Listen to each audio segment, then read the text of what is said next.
Hello दोस्तों, स्वागत है आपका बॉन्साई ब्लेसिंग्स में। तो आज हम लेके आए हैं आपके लिए एक नया टॉपिक।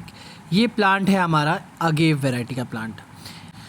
एक तरह से कहा जाए तो ये सकुलेंट प्लांट की वैरायटी के अंडर ही आता है।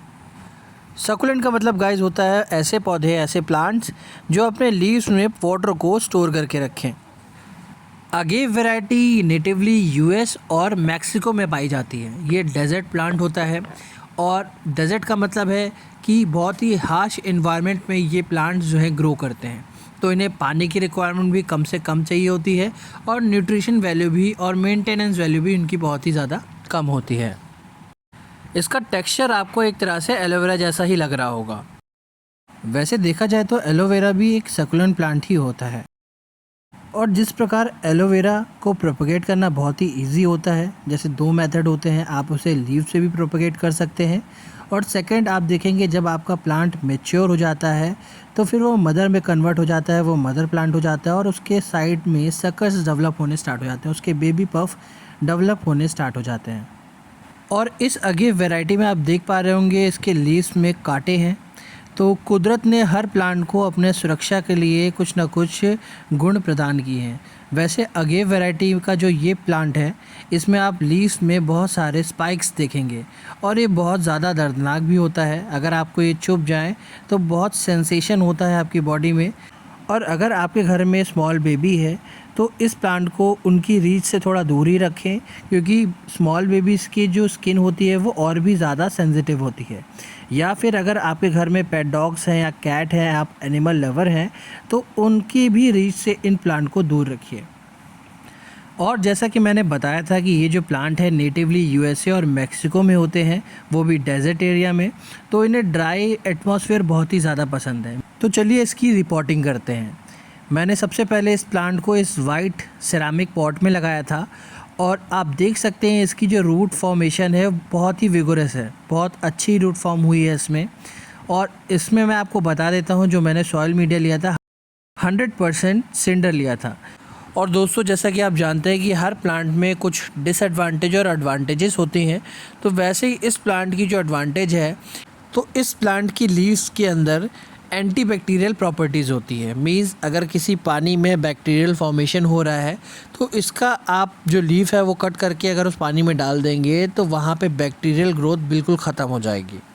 तो जो सिंडर आप यूज़ करते हैं, दो टाइप के सिंडर होते हैं, एक होता है सॉफ्ट कोक और एक होता है हार्ड कोक। तो दोस्तों आप देखेंगे कि भट्टी में, जैसे आप देखेंगे कई सारी जो शॉप्स होती है वहाँ पे भट्टी का इस्तेमाल होता है, तो वहाँ पे आपकी हार्ड कोक यूज़ होती है। तो अगर आपने गलती से वो हार्ड कोक यूज़ कर ली तो आपका प्लांट मर भी सकता है। जैसे मैं एग्जांपल देता हूँ, आपने देखा होगा कई सारी शॉप्स में गैस का यूज़ ना करके वहाँ पे भट्टी का यूज़ होता है, पत्थर वाले कोयलों का यूज़ होता है। तो वो दरअसल हार्ड कोक होती है। अगर आपने डायरेक्टली उसको ही अपने प्लांट में यूज़ किया तो 100% आपके चांसेस बढ़ जाएंगे आपके प्लांट के मरने के, क्योंकि उसमें कई सारे केमिकल्स भी होते हैं।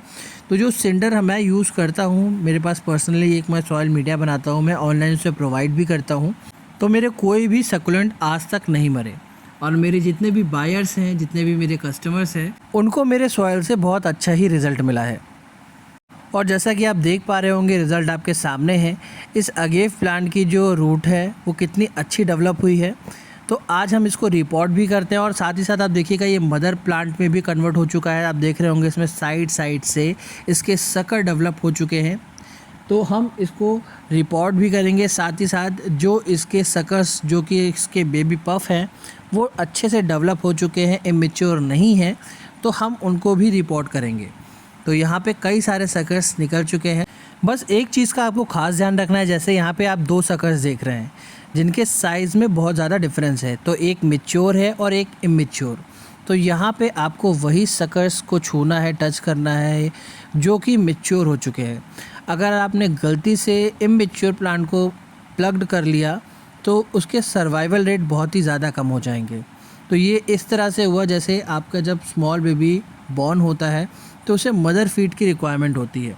अगर उस टाइम ऑफ पीरियड में उसको मदर फीड ना मिल पाए तो आपका जो बेबी रहता है वो मल नरिश रह जाता है, बहुत पतला दुबला या अच्छे से डेवलप नहीं कर पाता। तो same as it is plant में भी होता है। तो ये मदर प्लांट है। अगर मैच्योर होने से पहले ही आप उसका पफ मदर से अलग कर देंगे तो जो न्यूट्रिशन उसकी मदर उसे प्रोवाइड कर रही थी वो उसे नहीं मिल पाएगा और उसके सर्वाइवल रेट बहुत ज़्यादा ही कम हो जाएंगे। तो चलिए अपने मदर प्लांट के लिए एक नया सेरामिक प्लांटर ढूंढते हैं। वैसे इस बार मेरे पास एक पाइनएप्पल शेप का एक प्लांटर है, तो हम अपना अगेव प्लांट इसी में प्लांट करेंगे। सबसे पहले इसके ड्रेनेज होल में मैं आपका एक दिया लगा दूंगा ताकि जो सिंडर मैं यूज़ करूंगा वो ड्रेनेज होल से बाहर ना जाए और यहाँ पे जितना भी एक्सेस वाटर है वो इस ड्रेनेज होल से ईज़िली बाहर हो जाए। अगर आपने ड्रेनेज होल को ही जाम कर दिया तो प्रॉब्लम ये आएगी, जब भी आप वाटरिंग करेंगे तो इसके बेस में पानी ज़्यादा जो है ठहर जाएगा, जिसकी वजह से हमारे कोई भी प्लांट को रूट रॉट की समस्या देखनी पड़ सकती है। तो इसलिए हमेशा ध्यान रखिए कि आपका ड्रेनेज होल प्रॉपर तरीके से ओपन रहे, जितना भी एक्सेस वाटर है वो पूरी तरीके से इससे ड्रेन आउट हो जाए। अब इस नए प्लांटर में भी जो सॉइल मीडिया मैं लूँगा वो 100% सिंडर लूँगा, क्योंकि मैंने वीडियो की शुरुआत में ही आपको बता दिया था कि ये अगेव वैरायटी का प्लांट है जो कि नेटिवली यूएसए और आपके मैक्सिको के डेजर्ट में पाया जाता है। इसे 10 से 12 घंटे की धूप और कम पानी से पसंद है, और अगर मैं 15 से 20 दिन के अंतराल में भी इसमें अगर पानी डालूँ तो इसका जो टेक्सचर है ये एज इट इज़ बना रहेगा। तो आज की जो थीम है हमने पाइनएप्पल पे बनाई थी और आप देख सकते हैं ये काफ़ी हद तक पाइनएप्पल ही लग रहा है। तो दोस्तों, अगर आपको हमारा ये थीम पसंद आया हो तो कमेंट सेक्शन में पाइनएप्पल लिख के हमें ज़रूर बताइए, और आगे भी हम ऐसे ही इंटरेस्टिंग वीडियो को अपलोड करते रहेंगे। तो हमारे वीडियो को लाइक करिए, चैनल को सब्सक्राइब करिए और बेल आइकन को दबाना मत भूलिएगा। तो मिलते हैं अगली वीडियो में एक नए बॉन्साई के साथ।